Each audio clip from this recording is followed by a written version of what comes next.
بچوں زندگی کی خوبصورتی ہر انسان چاہتا ہے، اور یہ صرف در مصطفیٰ سے ملے گی۔ ایک اچھا بیٹا، پہلی شکل ہے اچھا بیٹا، اور میرا نبی کہہ رہا ہے کاش میرے ماں باپ زندہ ہوتے، اور نہیں تو میری ماں زندہ ہوتی تو تم دیکھتے میں کیا کرتا۔ میں عشاء کی نماز کے مصلی پہ ہوتا اور میں سورۃ فاتحہ پڑھ رہا ہوتا، اور ادھر سے میرے گھر سے میری ماں مجھے کہتی محمد، تو میں ماں کے لیے نماز توڑ دیتا۔ سبحان۔ ہاں، میں ماں کے لیے نماز توڑ دیتا۔ اور میرے نبی سے پوچھا گیا یا رسول اللہ قیامت کب آئے گی؟ یہ بچیاں غور سے سنیں، سارے سنو پر یہ خاص طور سے سنیں۔ آپ نے کہا اللہ کو پتہ ہے، کہ یا رسول اللہ کوئی نشانی بتا دیں۔ تو آپ نے کہا جب بیٹیاں بھی ماؤں کو ذلیل کریں گی تو قیامت آئے گی۔ جب بیٹیاں بھی ماؤں کو ذلیل کریں گی تو قیامت، ان تلد الامۃ ربتہا، جب ماں کے ساتھ بیٹیاں نوکر جیسا سلوک کریں گی، نوکرانی جیسا سلوک کریں گی تو قیامت کے نکارے پہ چوٹ پڑ کے رہے گی۔ یہ نہیں کہا جب کفر پھیل جائے اور جب اسلام مٹ جائے گا، حالانکہ قیامت اس وقت آئے گی جب دنیا میں ایک مسلمان باقی نہیں رہے گا۔ یہ واقعہ کی سنگینی کو بتانے کے لیے فرمایا جب ماؤں کو ذلیل کیا جائے گا قیامت آ جائے گی۔ میرے نبی نے فرمایا عمر تیرے دور میں ایک شخص آئے گا اویس، اس کا قبیلہ ہوگا مراد، آگے سب کاسٹ ہوگی قرن، اویس بن عامر، اسے دعا کروانا، وہ کالے رنگ کا ہوگا، چھوٹے قد کا ہوگا، اور اس سے دعا کروانا، دعا تو بھی کروانا، علی تو بھی کروانا، علی اور عمر اویس ان کے لیے دعا کریں۔ انہوں نے پوچھا کیوں؟ کہ اس نے ماں کی خدمت کر کے اللہ کو اتنا راضی کر دیا ہے، جب وہ ہاتھ اٹھاتا اللہ خالی نہیں لوٹاتا۔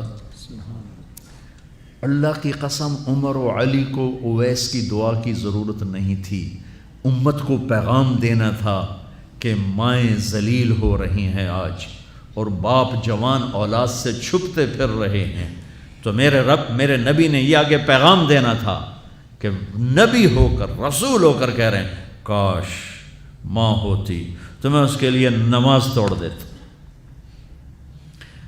آپ کو 8 عورتوں نے دودھ پلایا والدہ سمیت، ان میں ایک ایمن بھی ہیں، آپ کے والد کی باندی۔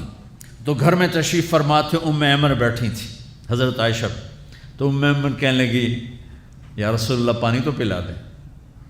تو اللہ کے نبی ایک دم اٹھے تو حضرت عائشہ ناراض ہو گئی، ایمن اللہ کا رسول کو کہتی پانی پلا، تو اور کیوں نہ کہوں، میرا بیٹا ہے، میں نے دودھ پلایا ہے۔ تو حضرت میرے نبی نے کہا ہاں عائشہ یہ میری ماں ہے، اس کا میں نے دودھ پیا ہے۔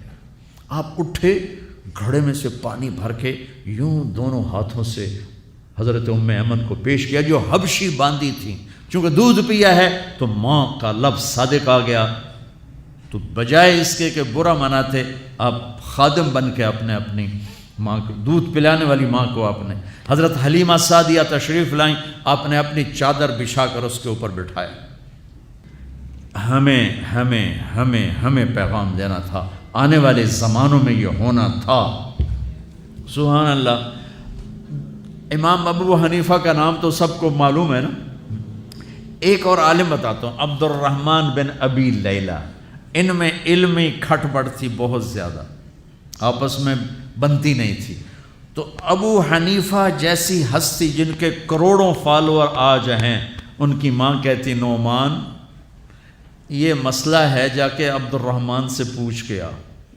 زندگی میں ایک دفعہ نہیں کہا ماں جی میں اس کو بڑا عالم ہے میرے کو پوچھ لو، کہا اچھا ماں جی، اپنی چادر اٹھاتے اور پہنچ جاتے دروازے پہ دستک دے کے بھائی مجھے میری اماں نے بھیجا ہے، آپ اس پہ فتویٰ، حالانکہ ان کی اپنی رائے اس کے خلاف ہوتی تھی، لیکن ماں کے احترام میں جا کر ان سے مسئلہ پوچھتے جن سے روزانہ مناظرہ ہوتا تھا، روزانہ کھٹ پٹ ہوتی تھی علمی، ماں نے کہہ دیا جا کر ان سے پوچھ کے آتے تھے، اپنی اتنی بڑی علمی قدر و منزلت کو ایک طرف رکھ دیتے تھے، نہیں میری ماں نے مجھے کہا ہے۔ تو آپ سب نوجوان ہو، ماں باپ زندہ ہیں تو ان کی دعا لو، آہ نہ لو، دعا لو۔